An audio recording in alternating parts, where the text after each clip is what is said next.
Well, I'm Shane and welcome to my YouTube channel on outdoor cold camping, and we go over some of the things we need. We've got our sleeping bag, tent, but really all one needs to keep warm at night is a rag and a rock. And it makes me wonder, what else is a rag and a rock good for?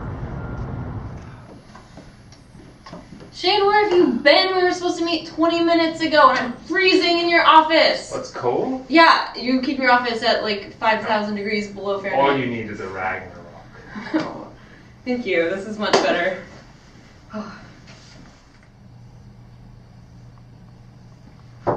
Hey Tom, what's up? Hey Shane, I don't know, my TM is broken again. Again? Again. Well, why don't you fix it with a rag and a rock? Seriously? Yeah, what everybody does. A rag and a rock? Oh man.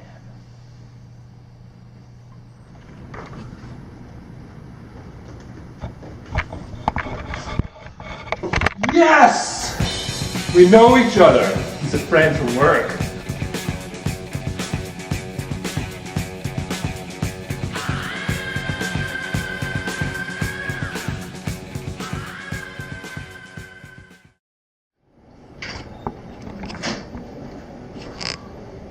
Are you kidding me?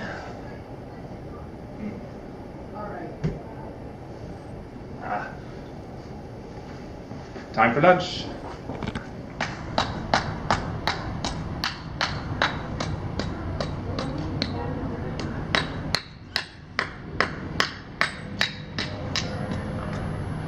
Definitely gonna share this.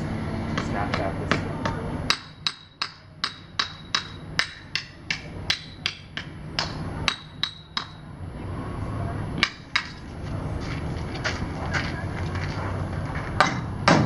What?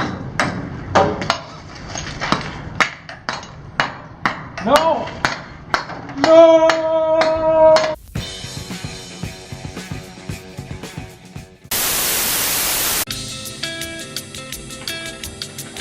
Lighting.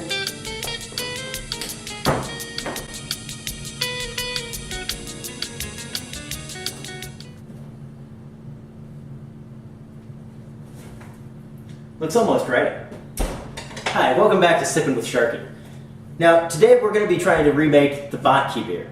Now, personally, I was never able to actually try the Botki beer, so I'm mostly basing, my recipe from the written reports, court orders, and last wills and testaments. Anyways, what we're going to want to start with here is filtered Martian spring water. Now, it's really important to start with quality water because, we're making a beer here, and that's really going to translate to the finished product. Okay, so I'd say about 2 cups here. Huh. Weird. Looks kind of more like a granular flow. Anyways, the next step that's really important, we need to have some kind of starter yeast, really, to get the fermentation going. Now, you can use active dry yeast, so it'll buy you a little extra time, but unfortunately, you really don't get the real flavor, and you don't get the robust, edge to it. So I just like to use a crust of bread. You just want to kind of mash it up a little bit, grind it in there. Now, unfortunately, the bread will mostly dissolve by the end of this process. And one of the things that everyone talked about was just, that grainy texture, really the chunklets that settle to the bottom. So I like to use 1 green olive, just really kind of mash it up with my hands. We really want that old country kind of feel here. You just put that in there, give it a little stir. All right, now we need to build our flavor base, right? So, we're going to want to add a little sugar just for sweetness, right? So, just always like adding a touch of sugar. I'm going to add a little lemon juice to really give it a nice, bright, acidic, aftertaste. Just a little shot of lemon juice right there. Now we're going to add some salsa here. Now this is for color. Add a benefit of a few chunks too. And make sure to be stirring, pretty often here. You really don't want these things to separate. That's just, once it comes apart, it never comes back together. That's just from personal experience. Now, we can add a little sriracha here. I like a little heat, so go for just a little bit. Perfect.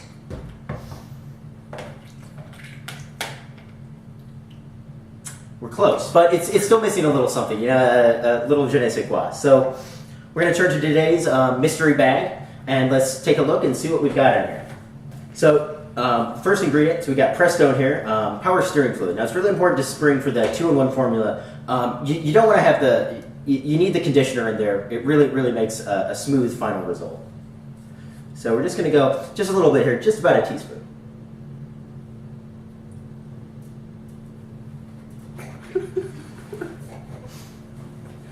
Now you're going to want to really make an emulsion pretty quickly here. The hot sauce will help keep everything together. One thing that'll help a little bit more, we've got this Dynaflex 230, so this is an industrial sealant here, and this really helps bind everything and just really makes a nice thing. It also helps set up once we're going to bake it later. So that's just a really good touch.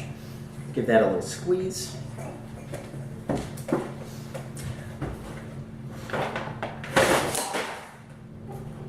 All right, now I think we just got one thing left, part of the Baki 7, just to come over here and just give us a quick check, see how we're doing. What do you think?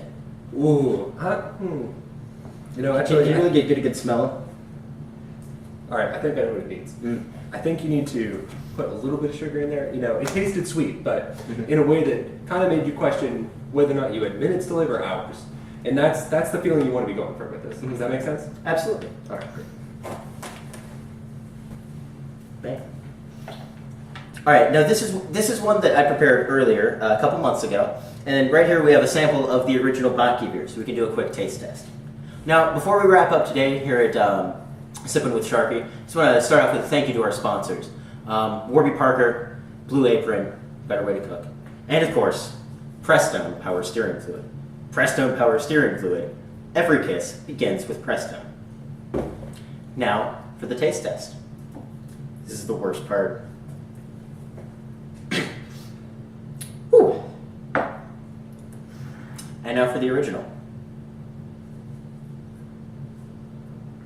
I'm gonna stick to mine. Have a good weekend.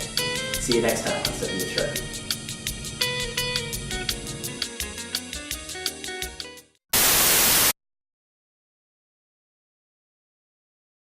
This is LPL News. For the latest on comets in the solar system, we turn to Professor Walter Harris of the University of Arizona, who is joining us today by video chat. Professor Harris, thank you for joining us today. Oh, well, thank you for having me. Could you tell us a little bit about the comets you're studying and why you want to study these comets now? Well, we are studying a trio of comets that are going to be coming close to the Earth over the next 2.5 years. These objects are interesting because comets are time-stamped primordial records of the formation of our planetary system. By studying them, we learn about the conditions that prevailed before the planets existed. Professor Harris, what sort of things do we expect to learn by studying these comets up close? Well, primarily what we want to understand is what these comets are made of. And we achieve that goal by measuring gases that come off the surface of the comet. Pardon me.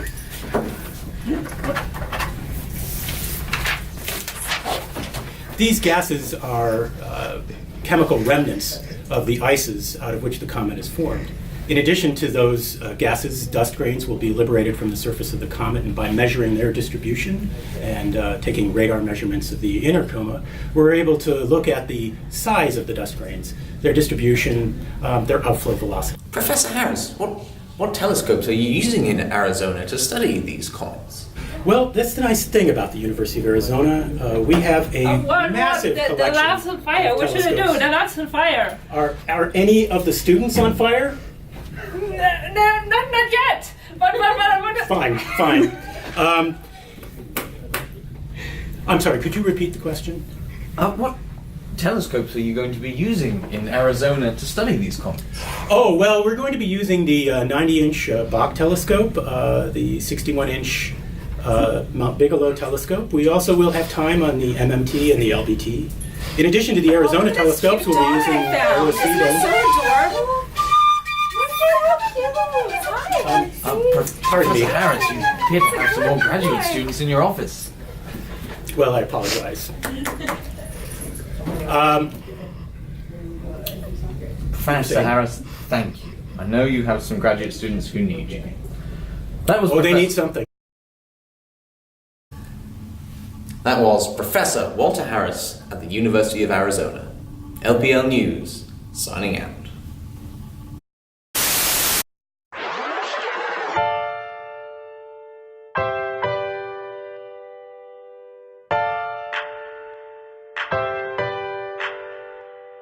I'm not throwing away my rock. I'm not throwing away my rock. And you're using novel gadgets, getting data from the ashes, and I'm not throwing away my rock. Throwing away my rock. I'm not throwing away my rock. And you're using novel gadgets, getting data from the ashes, and I'm not throwing away my rock. Throwing away my rock. I'm not throwing away my rock. And you're using novel gadgets, getting data from the ashes, and I'm not throwing away my rock.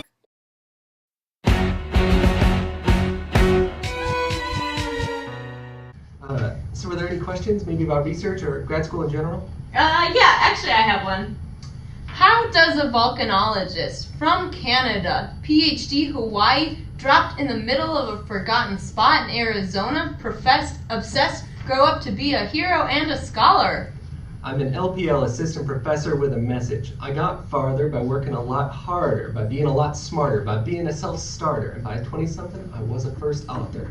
Well, the words got around. They say this prof is insane. They took up a collection just to send him to the States. Get your education, and don't forget from whence you came, or the world's gonna know your name. What's your name, man? Christopher Hamilton! My name is Christopher Hamilton, and there's a million things I haven't done, so just you wait, just you wait. Christopher, I just got my SF proposal back, and the reviews are really bad. I think this is the worst one yet.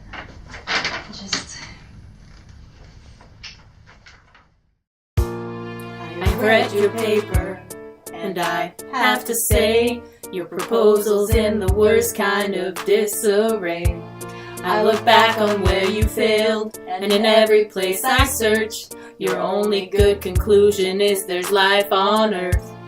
You may call me immoral, but I have no shame. If you have something to say, I won't give you my name. I have the honor to be your obedient reader, reviewer too. Reviewers don't discriminate. Between faculty and the grads, they take and they take and they take, and we just keep writing anyway. We test and we fail and we make our mistakes. And if there's a reason I still TA when everyone around me is paid, I'm willing to wait for it. I'm willing to wait for it. Thanks, Christopher. I am the one thing in lab I can control. I can be amenable, I can be original. Sure, I'm falling behind and running late, but I'm not standing still, I'm lying wait. Grad students face an endless uphill climb. We have something to prove, we can't afford to lose. Christopher's pace is relentless, he wastes no time. What is it like in his shoes?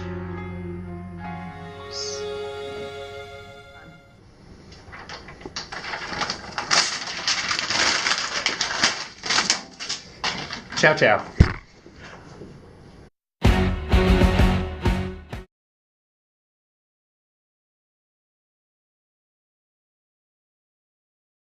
Higher, higher, higher.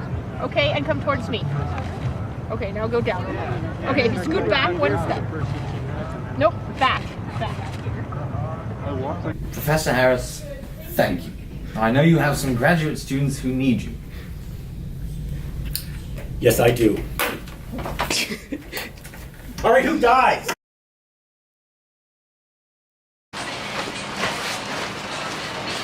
Could you talk a little bit about the connection between these comets and planet Nibiru? Would you expect to even detect Nibiru in your observations? Well, that's an interesting question. Nibiru is a somewhat controversial object. It was first suggested during a mass hallucination at the 1968 IAU symposium in Copenhagen. To date, we have seen no definitive evidence for this, but then again, we have not been back to Copenhagen.